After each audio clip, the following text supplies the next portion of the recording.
Baik, Assalamualaikum warahmatullahi wabarakatuh. Salam sejahtera untuk kita semua. Baiklah, untuk pertemuan ke-10 ini saya memberikan materi melalui video. Nah, karena kita selang-seling aja, nanti minggu depan baru kita menggunakan Google Meet ya. Ya, untuk menghemat kota ya.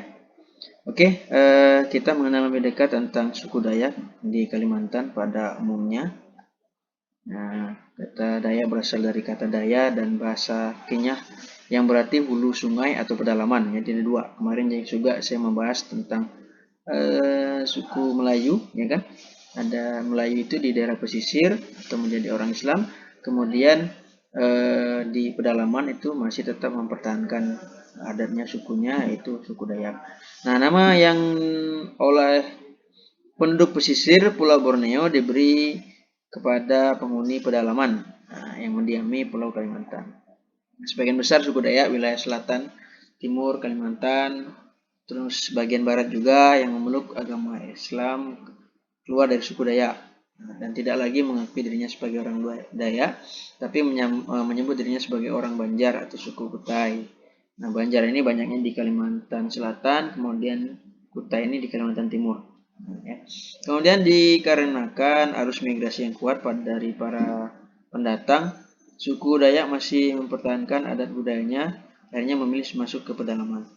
Terdiri dari 6 suku besar dan 405 sub kecil. Ya. Jadi ada sub-sub dari suku ya yang ada di suku Dayak ini yang menyebar di seluruh Kalimantan. Kemudian Dayak masa kini suku bangsa Dayak terbagi dari 6 rumpun besar, yakni Apokayan atau Kenyah Kayan Bahau, ada Ordan Ngaju, ada Iban, ada Murut, ada Kalimantan, ada Punan atau suku yang paling tua. Nah, jadi Dayak Iban mungkin yang sering kita dengar ya. Nah, termasuk nanti mungkin Dayak-Dayak yang lainnya sesuai dengan yang saya minta kemarin per mahasiswa kan. Mereka ini berdiam di desa-desa sepanjang sungai besar dan kecil seperti Sungai Barito, Kapuas, Kayan, Katingan, dan lain-lainnya. Kemudian ini hasil-hasil yang mungkin kalian ketahui juga ya. Ciri-ciri dari suku Dayak itu ada rumah bentang atau rumah panjang ya, yang mungkin sekarang masih terjaga, namun juga masih banyak kurang terjaga.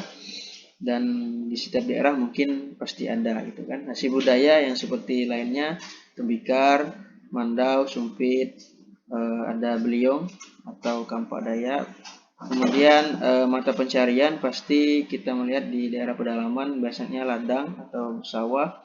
Kemudian ada seni-seni lainnya ya seperti seni tari atau seni musik. Kemudian sistem bahasa ya, bahasa pengantar umumnya memang masyarakat Kalimantan, khususnya Kalimantan Barat dan Kalimantan lainnya menggunakan bahasa Indonesia ya. Kemudian bahasa sehari-harinya mungkin ada percampuran ya. Bahasa Dayak Ngaju adalah bahasa Dayak yang paling luas digunakan di Kalimantan ya. Kalimantan bagian barat ataupun di Kalimantan pada umumnya, terutama daerah Sungai Kayan dan Kapuas. Sistem religi ini tergantung dari sistem pada saat itu. Dapat dari sumber buku mengatakan bahwa kalau golongan Islam itu merupakan golongan yang terbesar ya di Indonesia juga demikian. Sedangkan agama asli dari penduduk pribumi adalah agama Keharingan ya. Jadi ini sebutan Keharingan diambil dari Danum Keharingan yang berarti air kehidupan atau umat Keharingan atau percaya bahwa lingkungan sekitar penuh dengan halus atau roh-roh ya. Kalau masyarakat modern mungkin agak sedikit tidak lagi, sekarang sudah banyak agama Islam, agama Kristen, agama Protestan atau Kristen Katolik ya. Nah, jadi dulunya mungkin masih percaya hal-hal yang berbau mistis lah bahasanya gitu.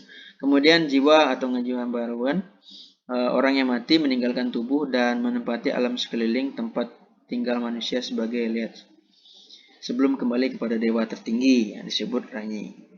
Oke. Tradisi keagamaan ya hampir sama saya rasa. Ada menyambut kelahiran itu ya. Kemudian upacara memandikan bayi, upacara memotong rambut atau biasa kita sebut kalau Islam itu Melayu ada akikah ya. Kemudian upacara mengubur kita juga ada, upacara pembakaran Nah, ini tergantung dari daerah masing-masing. Biasanya ada yang bakar, ada yang langsung dimasukkan dalam peti, dikubur. Jadi tergantung. Jadi tidak semua yang menggunakan hal demikian. Kemudian sistem kekerabatan orang Dayak Kalimantan didasarkan pada prinsip keturunan ambilineal yang menghitung hubungan kekerabatan melalui laki-laki maupun perempuan. Nah, kemudian pada masa sekarang kelompok kerabatan yang terpenting adalah keluarga luas ultralokal yang menjadi isi dari suatu rumah tangga. Kewarganegaraan dari suatu rumah tangga tidak statis jika bersama keluarga kemudian pindah dari satu rumah ke rumah lainnya, peran fisik dan rohani yang akan turun-temurun pasti akan berubah. Pada orang Dayak, perkawinan yang dianggap ideal amat diinginkan oleh umum, perkawinan antara dua orang saudara sepupu yang kakeknya sekandung, itu disebut dengan ajenan. Nah, upacara perkawinan prosesinya kalau ini pernikahan Dayak Ngaju, contohnya dilangsungkan dengan berbagai tahap. Perkawinan disebut dengan pengantin mandai dalam iring-iringan, seorang ibu yang dituakan dalam keluarga calon mempelai pria membawa bokor berisi barang hantaran, biasa kita sebut dengan hantaran lah gitu kan. Kemudian kelahiran ini biasanya masyarakat Dayak melahirkan biasanya diadakan upacara memukul gendang atau gimar dan kelentangan dalam nada khusus disebut domak. Kemudian sebelum bayi berumur 2 tahun diadakan upacara pemandian atau turun mandi di sungai untuk pertama kalinya. Bagi orang Dayak Kalimantan terdiri ada 4 macam, yaitu berladang, berburu, sistem ekonomi ya, ini berburu mencari hasil hutan, ikan dan menganyam. Nah, ini masih kalau sekarang masih sangat, kalau berladang masih ada, kemudian hasil hutan atau ikan biasanya masih juga. Apalagi kalau tepian sungai itu mereka banyak mancing ataupun menjala lah namanya biasanya.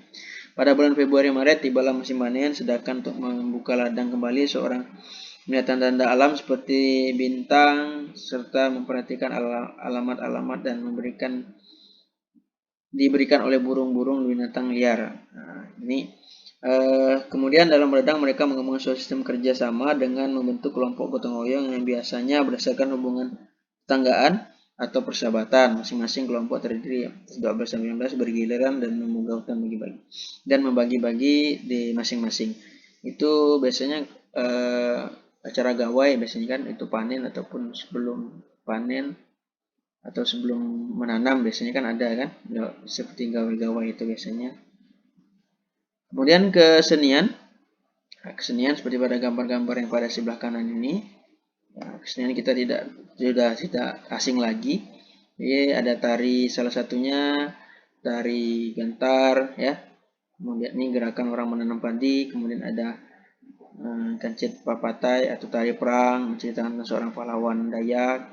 Kemudian kancet lasan ini menggambarkan kehidupan sehari-hari burung yang dimuliakan oleh suku Dayak karena dianggap sebagai keagungan dan kepahlawanan ya. Jadi ikon juga bagi masyarakat Kalimantan. Sistem pengetahuan zaman dulu para sering menggunakan anting yang panjang ya, yang telinganya panjang itu. Kemudian lelaki menggunakan tato ya, tanda bahwa bahasanya seorang laki-laki yang macho gitu kan. Kemudian mengandalkan atau menggunakan rasi bintang, mengetahui apakah cocok untuk bertanam dan berladang. Kemudian dalam berpakaian dulu orang suku Dayak sering menggunakan ewah atau cabat atau pakaian asli laki-laki Dayak yang dibuat dari kulit kayu, dan kaum wanita memakai sarung dan baju yang terbuat dari kulit kayu. Tradisi-tradisinya, tradisi penguburan ini udah lama ya.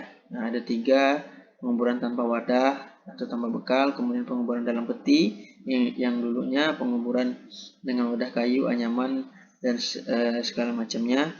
Sekarang sudah berkembang, mungkin sudah modern, jadi sudah ditanam secara bagus menggunakan peti dan rapi gitu kan, dan sudah bersih. Nah, itu sistem penguburannya. Nah, ini tradisi tato, dan di sini ada gambar telinga panjang. Jadi di sini tato telinga panjang menjadi ciri khas dan identitas yang sangat menonjol dari penduduk asli Kalimantan. Dengan ciri khas dan identitas itulah yang membuat suku Dayak dikenal luas sehingga dunia internasional yang menjadi salah satu kebanggaan budaya Indonesia. Dapat ditemui sekarang di Kalimantan Timur. Saya kurang tahu kalau Kalimantan Barat apakah masih ada yang menggunakan tradisi seperti ini. Kalau dulunya mengatakan bahwa bagi yang telinganya semakin panjang telinganya itu semakin cantik. Nggak tahu kalau sekarang ya. Kemudian hal ini umumnya dikaitkan dengan tingkat sosial seorang dalam masyarakat. Bagi suku Dayak, kayan telinga cuping panjang menunjukkan kalau orang tersebut berasal dari kalangan bangsawan. Mangkuk merah. Nah, ini banyak sekali hal-hal yang berbau mistis kalau saya pernah mendengarkan. Jadi mangkuk merah ini beredar jika orang Dayak merasa kedaulatan mereka dalam bahaya besar. Panglima atau sering suku Dayak menyebutnya Pangkalima biasanya mengeluarkan isyarat siaga atau perang berupa mangkuk merah yang diedarkan dari kampung ke kampung. Mangkuk merah itu terbuat dari teras bambu, ada yang mengatakan dari tanah liat.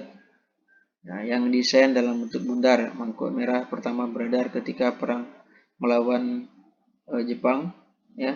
Lalu terjadi ketika pengusiran orang Tionghoa dari daerah-daerah pada tahun 1967. Kalau tidak salah saya, waktu kerusuhan tahun 98, 99, 2000 juga masyarakat Dayak juga mengeluarkan mangkuk merah. Itu tandanya adalah perang atau situasi yang sangat berbahaya. Oke, saya rasa itu saja materi yang saya sampaikan. Jadi ada kata-kata yang artinya seorang yang memiliki kekuatan raga berani serta tidak kenal menyerah atau pantang mundur. Ya, jadi suku Dayak merupakan suku yang sangat terkenal bahkan di dunia internasional. Banyak sekali tradisi-tradisi yang masih dipertahankan sampai sekarang ini. Jadi dalam hal ini saya tidak mengurangi atau melebihkan dari setiap suku yang atau etnis yang disampaikan.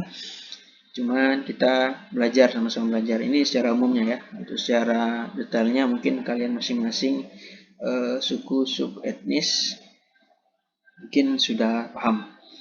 Ya, saya rasa itu saja. Ini materinya, tolong diresum seperti perjanjian kita kemarin. Setiap pertemuan ada resume. Kemudian boleh sudah mencicil untuk tugas UASnya ya. Boleh dicicil, dicari-cari informasi-informasi. Saya rasa segitu aja. Terima kasih. Saya akhiri.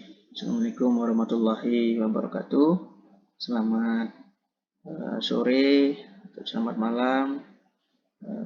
Semoga kita semua diberikan kesehatan sehat walafiat. Terima kasih.